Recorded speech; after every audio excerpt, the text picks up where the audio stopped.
Hello friends, मेरा नाम अंकित शुक्ला है और आज के इस वीडियो में मैं आप लोगों से शेयर करूंगा कि किस प्रकार से मैंने इंजीनियरिंग सर्विसेज में एक अच्छा रैंक हासिल किया।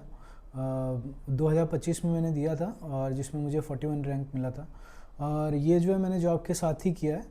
और मैं आप लोगों को बताऊंगा कि प्रीलिम्स और मेंस का इस वीडियो में कवर करूंगा और इंटरव्यू का मैं एक सेपरेट वीडियो बनाऊंगा।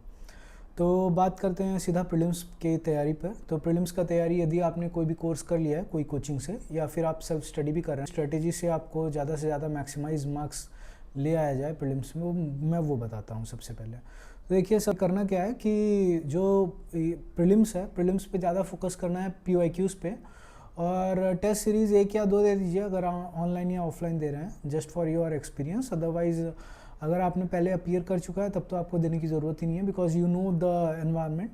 और टेस्ट सीरीज़ का ज़्यादा उपयोग यहाँ पे है नहीं प्रीलिम्स में, लेकिन मेंस में ज़्यादा ज़रूरत पड़ेगा, वो मैं अलग से डिस्कस करूँगा। तो देखिए प्रीलिम्स में जो है आप नेटवर्क थियरी से चालू करिए। अगर पेपर 2 इलेक्ट्रिकल इंजीनियरिंग का मैं पहले बात करता हूँ और फिर जो है उसके बाद मैं पेपर 1 की बात करूँगा डिटेल में। तो आप जो है नेटवर्क थियरी से चालू करिए। यदि आप बहुत दिनों बाद प्रिपरेशन चालू कर रहे हैं, रीस्टार्ट कर रहे हैं, या फिर एकदम ही कोई भी आपका स्टैंस हो, तो आप सबसे पहले जो है तैयारी का चालू करिए नेटवर्क थियरी से। ठीक है, नेटवर्क थियरी का मेड इजी का जो है प्रीलिम्स का पूरा लगा लेना है, जितने भी क्वेश्चंस है PYQ के। फिर उसके बाद जो है आ जाइए आप सिग्नल सिस्टम पर। सिग्नल सिस्टम थोड़ा मैथमेटिकल ओरिएंटेड है और साथ ही साथ जो है तैयारी करनी है मैथ्स की भी। तो एक ग्रुप बन जाता है हमारा नेटवर्क थियरी, सिग्नल सिस्टम और मैथ्स का। तो ये तीनों सब्जेक्ट आप एक साथ करिए, ठीक है, जिससे कि जो आपका मैथमेटिकल डायमेंशंस है वो भी थोड़ा ओपन अप हो जाएगा। और इन सब के जो है PYQs लगाने हैं। अब कई लोग बोलते हैं कि मैथ्स का तो PYQ का लिमिटेशन है, बिकॉज मैथ्स जो है 2017 के बाद ही इंट्रोड्यूस हुआ है। तो हाँ, उसका लिमिटेशन है। और अब जो है वो आपको स्टैंडर्ड जो मेड इजी का टेक्स्ट बुक है, मेड इजी का जैसे मैथ्स का जो PYQs है जिसमें गेट के भी क्वेश्चंस हैं, तो वो भी मैं अब सजेस्ट करूँगा कि लगा के जाइए, बिकॉज प्रीलिम्स में उस लेवल के क्वेश्चंस आते हैं। ठीक है, तो डेफिनेटली आप लोगों को मैथ्स का वो पूरा बुक सॉल्व करना है अगर समय मिल रहा है तो, मतलब जिसमें गेट के भी क्वेश्चंस हैं। अब ये सब हो जाए तो देखिए मैक्सिमम फोकस रहना चाहिए 2017 से 2025 के PYQs पर, बिकॉज ये जो है रिसेंट पैटर्न के अनुसार है और इनकी जो क्वेश्चन की लेवल ऑफ डिफ़िकल्टी है ये भी थोड़ा ज़्यादा है कंपेयर टू प्रीवियस ईयर्स। अगर आपके पास कम टाइम है तो आप जो है निसंदेह 2017 से 2025 तक का ही पेपर लगाइए, और अगर टाइम मिल रहा है तो 2013 से चालू करिए। उसके पहले का इतना ज़रूरत नहीं है लगाने का।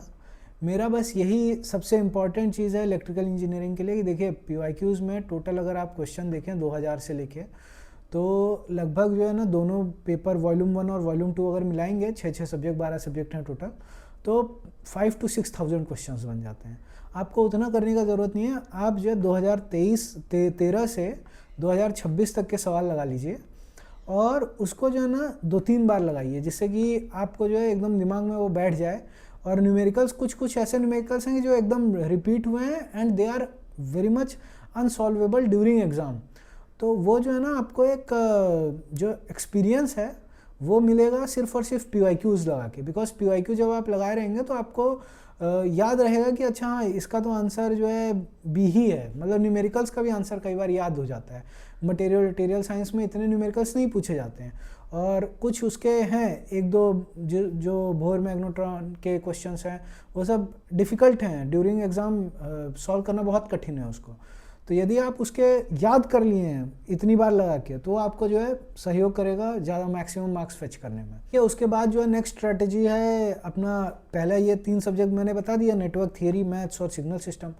उसके बाद जो है हम लोग आ जाते हैं नेक्स्ट स्टेज पे, जिसमें कोर सब्जेक्ट करने हैं इलेक्ट्रिकल इंजीनियरिंग के, जिसमें आ जाता है आपका मशीन्स, पावर सिस्टम और पावर इलेक्ट्रॉनिक्स। अब ये तीनों का भी PYQs लगाना है। अब मशीन्स का जो है थोड़ा समय लगेगा, 4 दिन लग सकता है, 5 दिन लग सकता है, 6 दिन लग सकता है, क्योंकि उसमें अगर फर्स्ट टाइम लगा रहे हैं तो काफ़ी कुछ रिसर्च करना पड़ेगा, कुछ भूल जाएंगे, कुछ ट्रिक्स बनाने पड़ेंगे।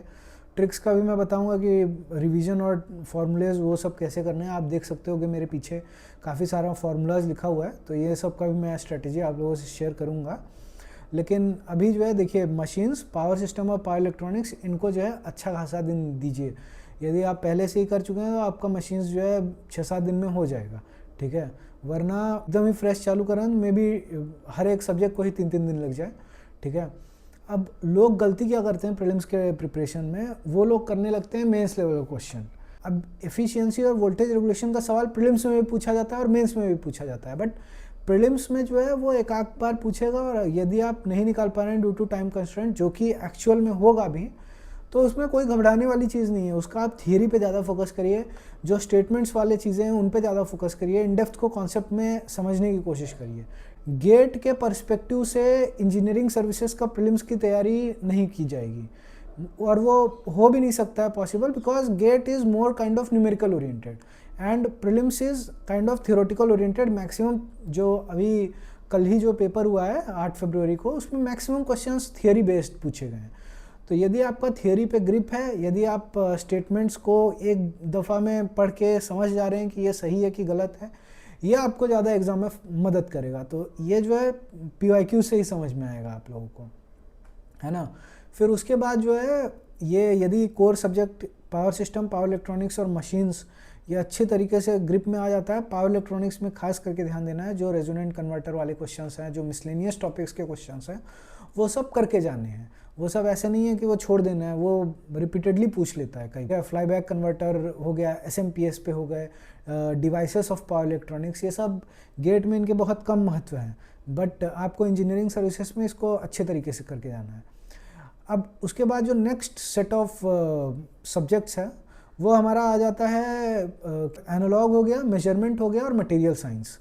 अब एनालॉग, मेजरमेंट और मटेरियल साइंस ये तीनों जो है थोड़ा थियोरेटिकल टाइप है, और प्रीलिम्स में जो है इसको आपको मतलब छोड़ के जा ही नहीं सकते। ये कम से कम एक सब्जेक्ट से कई बार 15-15, 17-17 क्वेश्चन आ जाएंगे। तो ये तीनों को जो है, अब मटेरियल साइंस गेट के सिलेबस में नहीं है तो इसके लिए थोड़ा ज़्यादा एफर्ट डालना पड़ेगा, बट एक बार आपने मटेरियल साइंस में एफर्ट डाल दिया, उसके बाद दोबारा उतना एफर्ट डालने की ज़रूरत नहीं पड़ेगी। अब करना कैसे है मटेरियल साइंस, फॉर एग्जांपल आप फर्स्ट टाइम प्रिपेयर कर रहे हैं, तो फर्स्ट टाइम भी मटेरियल साइंस डायरेक्ट आप PYQ से उठाइए, और ChatGPT को यूज़ करके जो बेसिक कॉन्सेप्ट है यूट्यूब से या फिर ChatGPT से, यदि आपने कोर्स नहीं भी किया तब भी आप बाकायदा समझ सकते हैं उस चीज़ से, बिकॉज उसके कॉन्सेप्ट्स इतने डिफिकल्ट है नहीं। और कितना भी कर लेंगे मटेरियल साइंस के कुछ बार ऐसे क्वेश्चंस आ ही जाएंगे कि वो बिल्कुल ही नहीं होने वाला है, तो उसमें घबराने की कोई ज़रूरत नहीं है, but maximum number of questions you will be able to do it.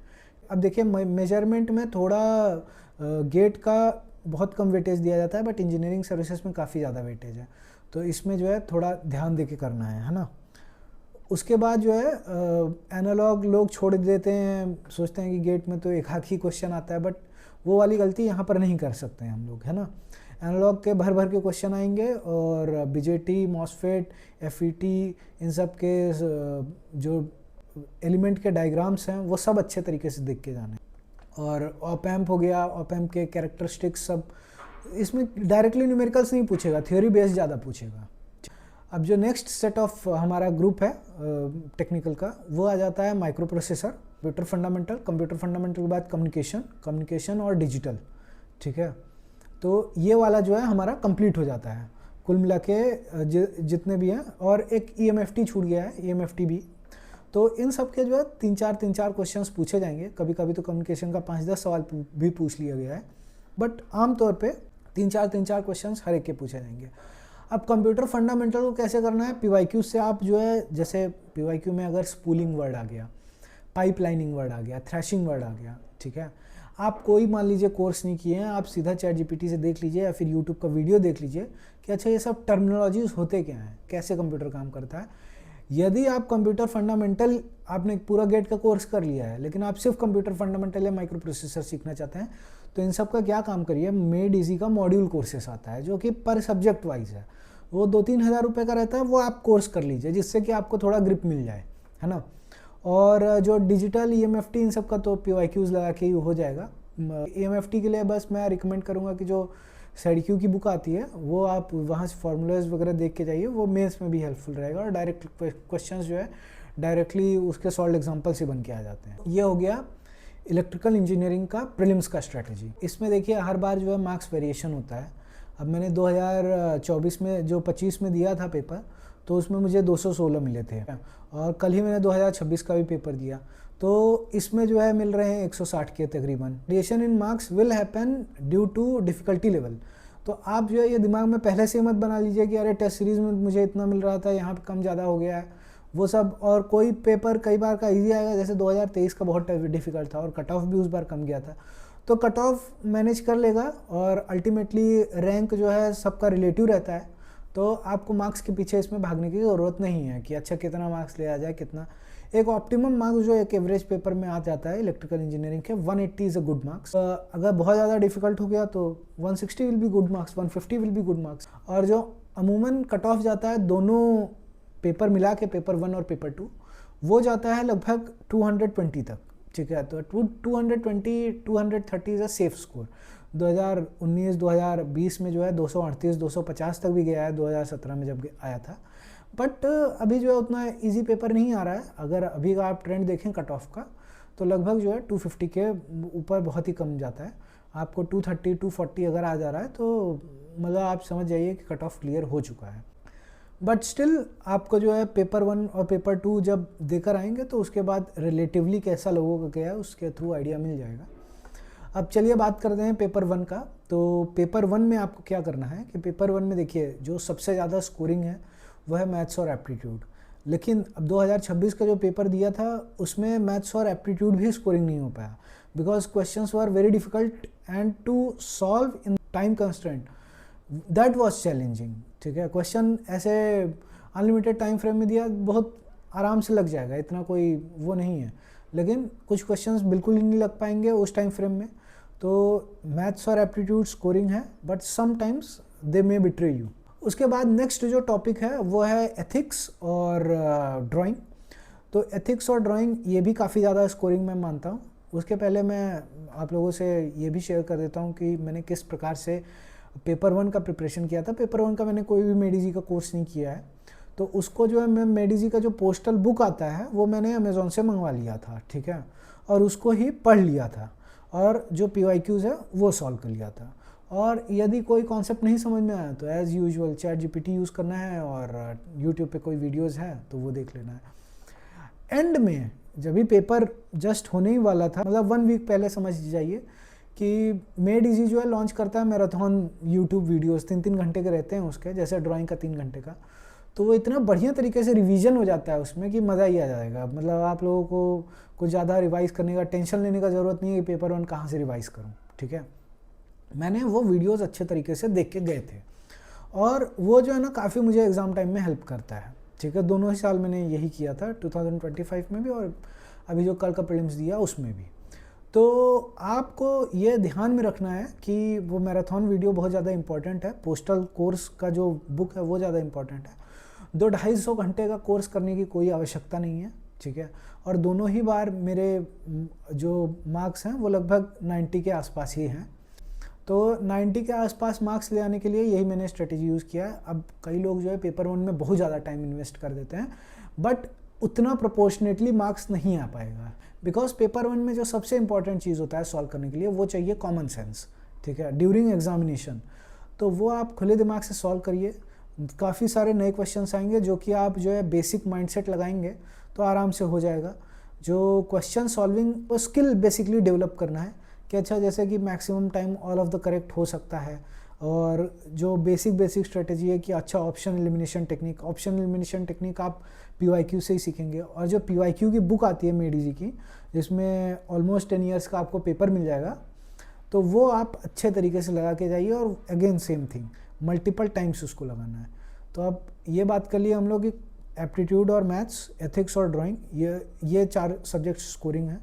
फिर देखिए मटेरियल साइंस इलेक्ट्रिकल इंजीनियरिंग में भी है और इसमें भी है, इसमें थोड़ा मैकेनिकल टर्म्स भी ज़्यादा इन्वॉल्व रहेंगे, तो ये भी आपको करना है। मटेरियल साइंस और एनवायरनमेंट जो नेक्स्ट स्कोरिंग मुझे लगा, ये आपको अच्छे तरीके से करके जाना है। फिर उसके बाद एनवायरनमेंट और मटेरियल साइंस करने के बाद जो है नेक्स्ट फोकस करना है आपको सब्जेक्ट में अपना ICT और करंट अफेयर्स। मैंने तो ये दोनों छोड़ के ही गए थे। ICT का बस PYQs लगाया था, बाकी बुक से भी नहीं पढ़ा था, बिकॉज जो आता है वो कॉमन सेंस से हो जाता है, नहीं आता है तो नहीं हो पाता है वो, ठीक है, मतलब वो एकदम ही आउट ऑफ द बॉक्स डाल देगा। तो करंट अफेयर्स और आईसीटी बहुत ज़्यादा डिफ़िकल्ट कई बार पूछ लेता है, तो उन सब के पीछे जो है नहीं भागना है। उसके पहले जस्ट मैं एक भूल गया बताना कि प्रोजेक्ट मैनेजमेंट और क्वालिटी मैनेजमेंट, ये दोनों का जो है आप अच्छे तरीके से मेड इजी का बुक रिवाइज़ करिए और बुक पढ़ लीजिए और PYQ लगाइए, और आपका जो है इसमें क्वेश्चंस 50% एटलीस्ट क्वेश्चंस जो है बनना चालू हो जाएगा। और PYQ मैं बार बार इसीलिए फोकस कर रहा हूँ because that is the base, that is how UPSC is communicating to you. वो बता रहे हैं कि हम क्या पूछते हैं, सिर्फ इसी से आपको पता चलेगा। सिलेबस देख के नहीं पता चलेगा, सिलेबस इज़ इन्फिनाइट।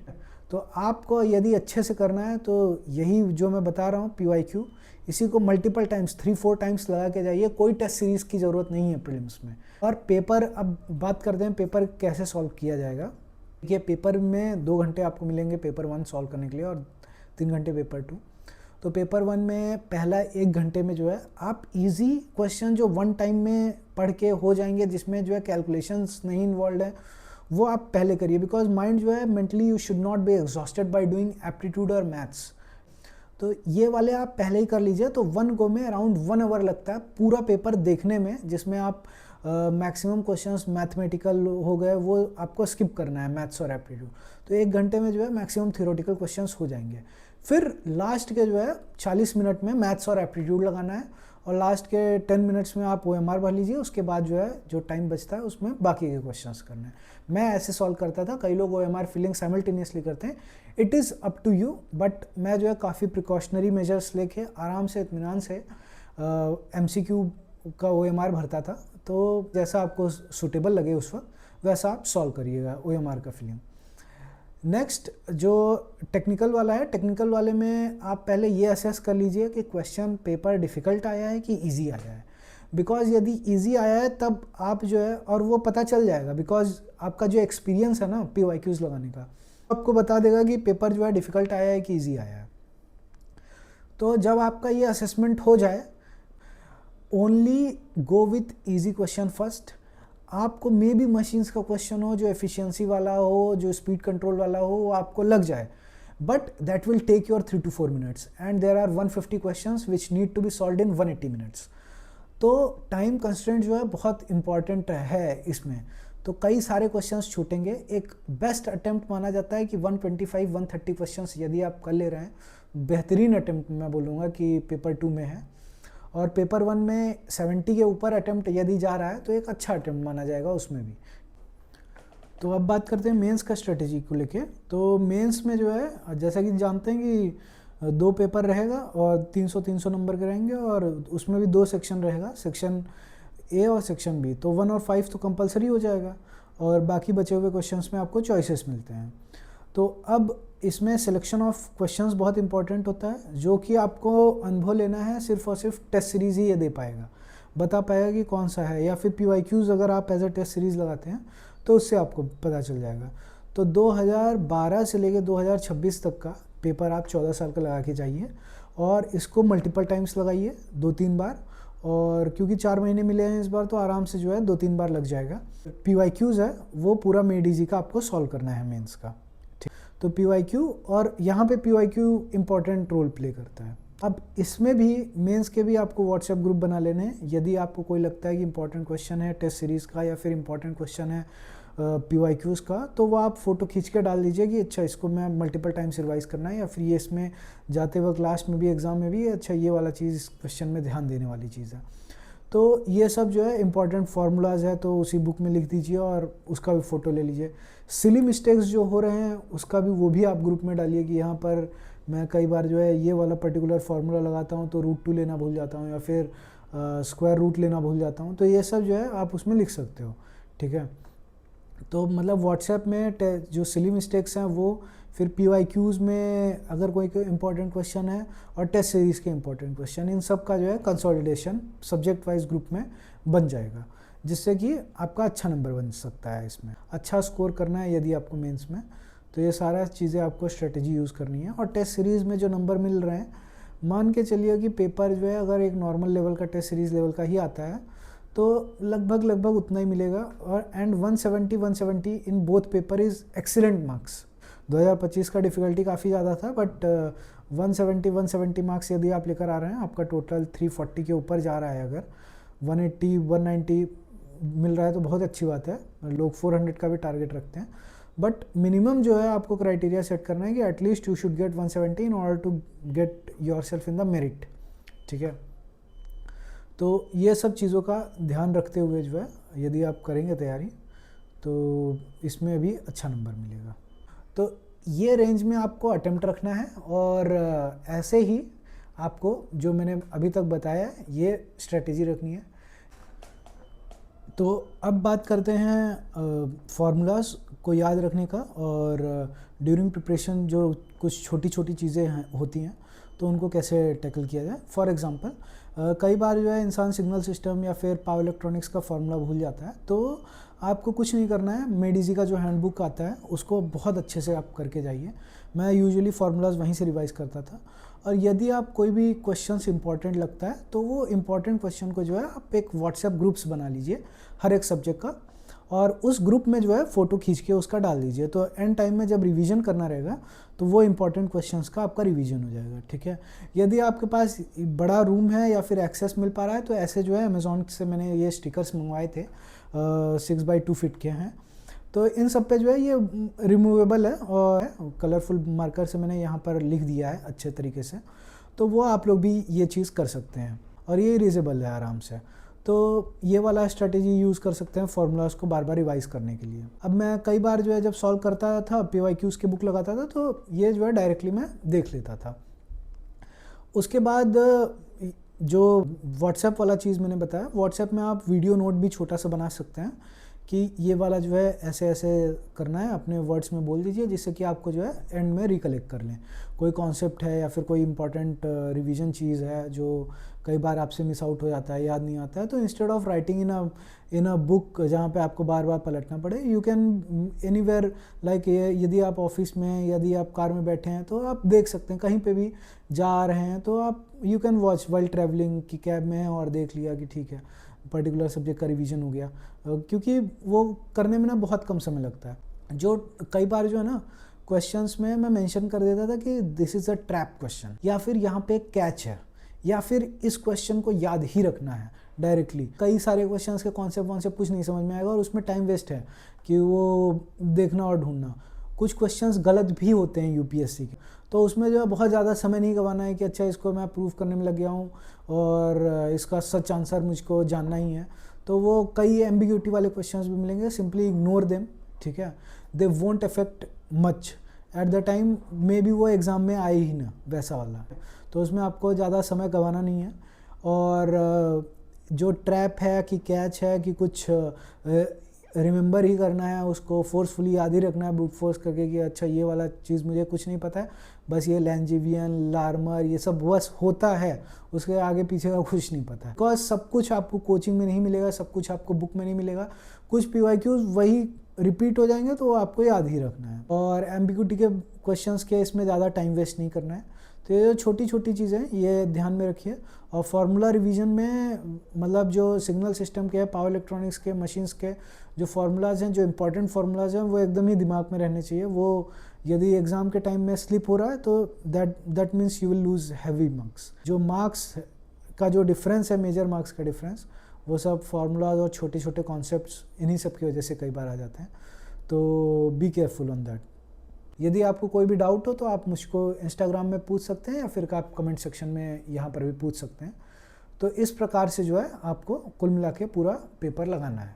ठीक है, तो मैं देख लेता हूँ और तो कुछ छूटा नहीं है, कोई टॉपिक जो मैं बताना चाहता था वो कोई छूटा नहीं है। तो ऑल द बेस्ट। और मैं आपको इंटरव्यू का जो है एक अलग से अपना इंटरव्यू भी शेयर करूंगा कि मेरा इंटरव्यू कैसे गया था, क्या क्या सवाल पूछे गए थे मुझसे इंटरव्यू में, वो सब जो है मैं अच्छे से आपको कवर करके बता दूंगा इंटरव्यू वाले वीडियो में। तो all the best guys, thank you for listening. And यदि आपको कुछ भी डिटेल में जानना रहेगा तो आप you may connect me on Instagram. Alright, thank you, all the best.